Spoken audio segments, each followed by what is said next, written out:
What's up, guys? It's your boy Dfresh in the building. And as you see, I got the SPY chart up. The moves for the day, they boomed it. Boom. Came down a little bit. Boom. And then just chopped. We got that boom boom candle down to Vwap. And guys, this is a play where you don't need levels to follow. You just following it. It went through Vwap, my blue big bold line on there. They chopped, and what I'm sitting back, I'm waiting to see when is the bulls going to make they run back up top. And I'm looking for the first bullish signal to go back to Vwap and my countdown start.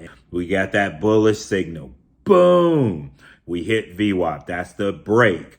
That's the hold. Third candle, I'm diving in. Boom. Come here, we get the red candle. It does not violate anything. It didn't violate the 20. It didn't violate the 9 EMA, my yellow line. It didn't violate the 50. It didn't violate Vwap. I'm still staying in this play right here.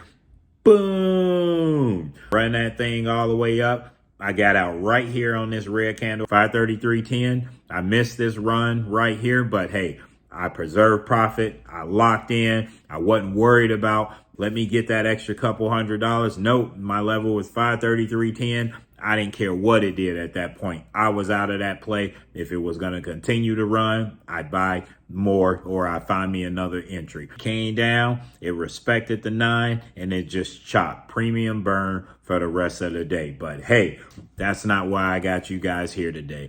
I got you guys here today because I get so many messages from you traders out there and you newbies and beginners, and you're asking me, hey, Fresh, can you do a video on setting up the chart from scratch? How to find indicators, what indicators you use, and all that good stuff.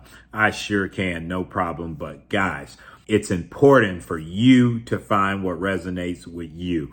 I followed some of the best traders in the game when I first came on, and I mimicked my chart to look like theirs, and it still wasn't working out for me.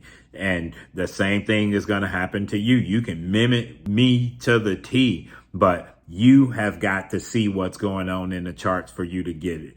I followed the 13 EMA back in the day, the 48. Some traders live and die by the 13 and the 48. Not me. I could, for some reason, that just didn't resonate with me until I changed the 13 to the 9 and changed the 48 to the 50. And man, things start clicking. It's going to be a trial and error process with you. Best thing that I can say is get a journal, jot down all the good stuff from what you see that works, add it to your game and tweak it along the way. But that being said, let's go ahead and delete some of this stuff off the chart so we can get right to it.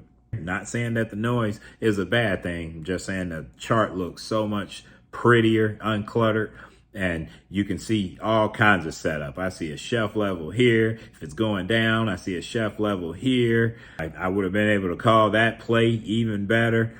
Guys, go ahead and click on the SPY. You see those 3 dots right there. You want to click on that. You want to add indicator strategy on SPY, the second one. You want to go to the search spot right here. You want to type in exponential. I use the exponential moving averages because I identify with that. I am a scalper. I want to be in and out of my plays.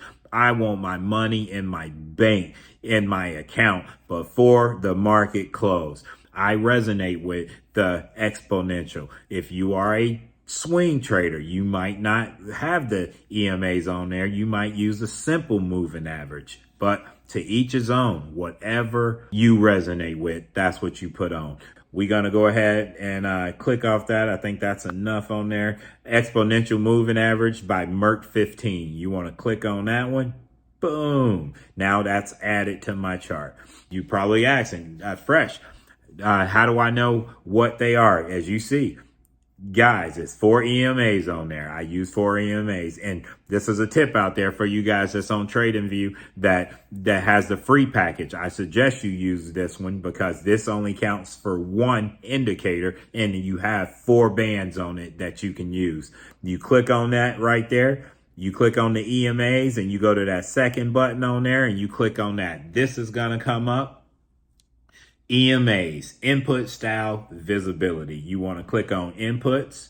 It has EMA 1, the 9, EMA 2, the 20, EMA 350, EMA 4, 200. If you want to change the colors, I change the colors on mine. My EMA, the EMA number 1 is yellow, but I bold it, make it a little thicker. As you see, I come down here and click on that third line. It's going to make it a little bit thicker where I can see it. Now I want to go to EMA 2. That's going to be my 20. I think I like that color. I'm going to make it a little thicker, and I'm going to change it right there about 70%, but I click on these, I hit the third bar because I want to see it a little thicker.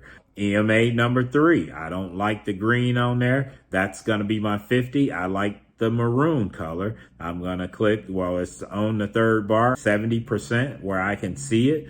And then my last EMA is the 200. I like my EMA to be white, and I want that the boldest thing on the chart, because to me, and this is my opinion on the 200 lets me know what the bulls and bears are ready to do. Vwap tells a story too, but the 200 tells a story to me. You click out of here, and we'll do a little demonstration with the 200.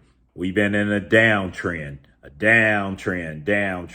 And then we start raising back up. That 200 acts like a ceiling. If we don't break it, we can smack back down. But often, once we in that downtrend and we headed back to the 200, that's ready to change the trend. We're going up now. And as you see, we break through it. Boom. Come back to test it a little bit. Boom. And we ride all the way up. We never come back to that 200. We stayed away from that 200, and it works the other way. Let me find an example of the downtrend. We up with the 200. We up over the 200. We come down a little bit more. The next day, we above the 200. And then what happened? We start getting that downtrend. We crack the 200.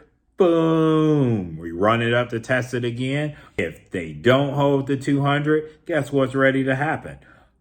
Boom. Ran that thing all the way down. That's why I keep my 200 bold, so I see what's going on. I know where it's at. All right, guys, let's go ahead and add Vwap on there. We just do the same thing. We tap on the SPY. We click on those 3 little buttons right there. And then we go to add indicator strategy on SPY. It's the second one. We click on that one. We typing in Vwap. Boom. As you see, Vwap, volume weighted average price. We clicking on that one right there. We Xing up out of that thing. The Vwap right here. You got the middle band, you got the outer band, and you got the top band. I like changing mine. If you want to click on it, you go to that second tab in there. I want my Vwap, again, that's a storyteller to me. I want my Vwap to be the boldest thing on there other than the white line. I want those equal, exactly the same thickness. Now, I want the upper band, I want it to be blue as well, but I don't want it as thick. I want to be able to identify it, but I'm fine with it being that thickness. Change that next one to blue as well. And the thickness on it, you just click on that right there. Click out of there, and there you go. That's the setup. And you can look at what we were talking about earlier. Price came to Vwap. They ran it down. Price came down. Ran it to Vwap. Boom. Ran it all the way up. And like I said, this is my process. I use a 3 candle rule before I get in. And if you miss the play, or if it swing back and you don't get it, or if it don't make the 3 candles, I ain't getting in unless I'm scalping. But if I ain't scalping and I'm looking for a longer trend in the day, then I'm following that 3-step process. If it don't happen, then you sit on the sidelines. But as you see, if I'm looking for a Vwap touch, I'm waiting for that candle to break through. You at Vwap, you coming down. I'm waiting on that first bullish candle, and you see what happened. Boom, they wicked off Vwap. I'm doing the countdown. I'm saying, all right, that's the break. The second one, that's the hold. The third candle, I'm not waiting on that candle to close. I'm diving in. Boom. Got it set in my mind. We're over the 9 EMA. We're over the 20 EMA. My plan is if we break up under the 9 EMA and we close up under the 9 EMA, I'm getting out of that play. I'm done. I'm still closing out in profit, but I'm out of that play. And it came down to test the 9 EMA, and I thought I was going to have to burn that play. But you see what happened? Boom. Boom. We ran that play out. Boom. The greedy people that love money, they ran that thing all the way to the top, and this was easy to tell what it was going to do. Man, you see that reversal candle? That's saying ding, ding, ding, ding, ding, ding. Everybody in calls, time to go. Get out of the calls. And they start running that thing back down. All right, guys, that was a quick little lesson on how to set up your chart from scratch and a little Vwap strategy. But if you like this kind of content, go ahead and let me know in the comments below. If you want a video on how to identify certain shelf levels, how to jump into a call, how to identify once it's going up to the top and when it's ready to get rejected to possibly play puts to come back down, let me know in the comments below as well. But I done took enough of your time already. So, hey, if you like this kind of content, do me a favor, go ahead and hit the like button below, subscribe to our channel. That way, anytime we drop a video, you get notified. If you like sniper type, level to level, periodic breakdowns of your favorite tickers, SPY, Tesla, AMD, HUT, Hood, Palantir, go ahead and tap into our Discord. The link is in the description below. And as always, we're grinding. Good luck out there, and let's get it. Boom.